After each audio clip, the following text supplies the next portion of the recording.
Hey y'all, and welcome to the channel. Today we're going to move on to episode 6 of our field strip and firearm series. Today we're going to be looking at something a little bit different. The last 5 videos we did cover semi-automatic pistols.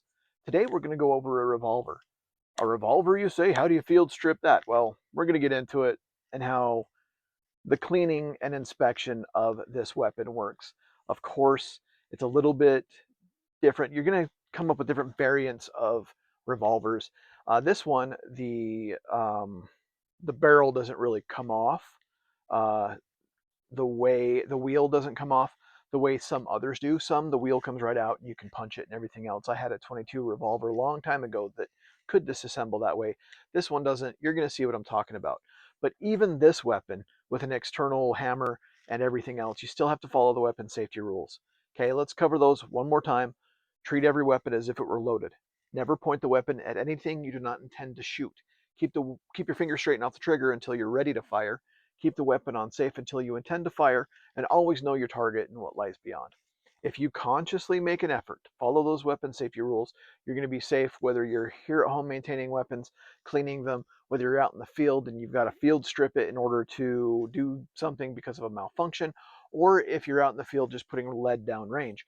These 5 weapon safety rules are the standard. They are what we all have to follow, and if you follow them in the way that I have worded them, you're going to be safe and efficient. All right, so without further ado, let's jump into this revolver.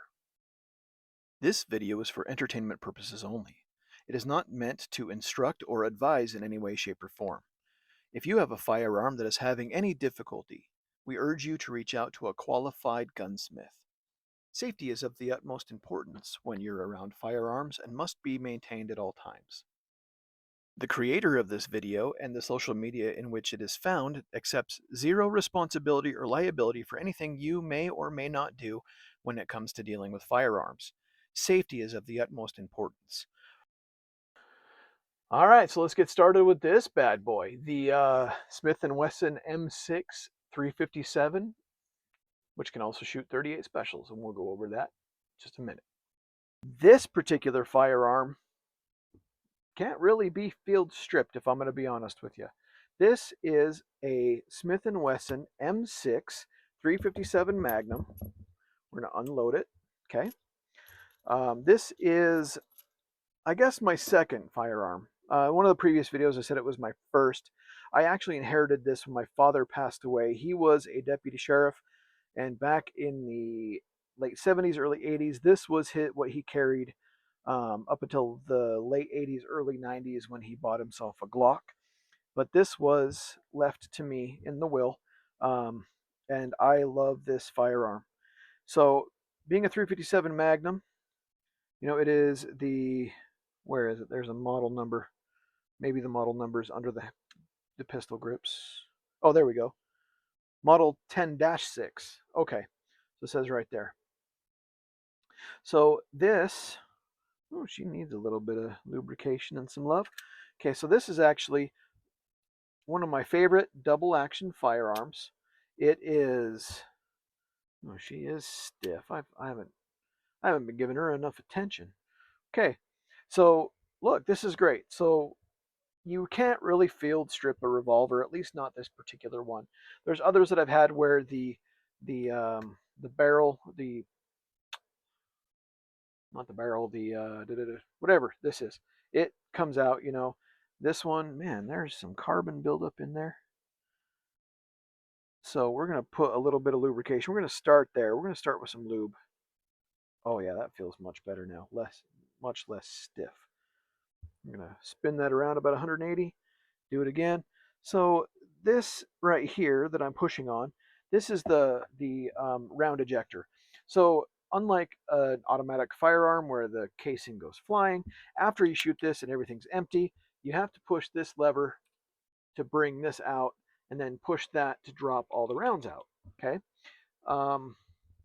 So revolvers people think are pretty impractical, but there's these great things you can buy for quicker loading. This is a speed loader. So you drop it down in there instead of loading each round one at a time, and then you twist this right there, drops the rounds right in. Makes it fairly quick to load it up. Okay. So anyway, if you have a revolver, get yourself some quick loaders. They are wonderful. Okay, but this, oh man, yeah, I haven't used the revolver and the equipment. There's a bunch of carbon on there. I don't know where that all came from. So today we're actually going to be cleaning this piece, unlike the others where we just talked about it and then showed how to kind of disassemble and reassemble without actually cleaning. So today it's a whole new ball game. Put that right there. Okay, I'm going to take this. We're going to open up my handy dandy. It could use a little love. It's not filthy, but it's not very beautiful either. Let's see. These are usually used for like shotguns and stuff, but I might be able to use that. Oh yeah, there we go. Okay. I want to put some CLP on this bad boy right here. We're going to run this up and down the barrel. Oh yeah. Okay, that's not as dirty as I thought it was. So, okay, not as dirty. She just needed a little bit of love and a little bit of CLP here and there. Just kind of loosen it up a bit.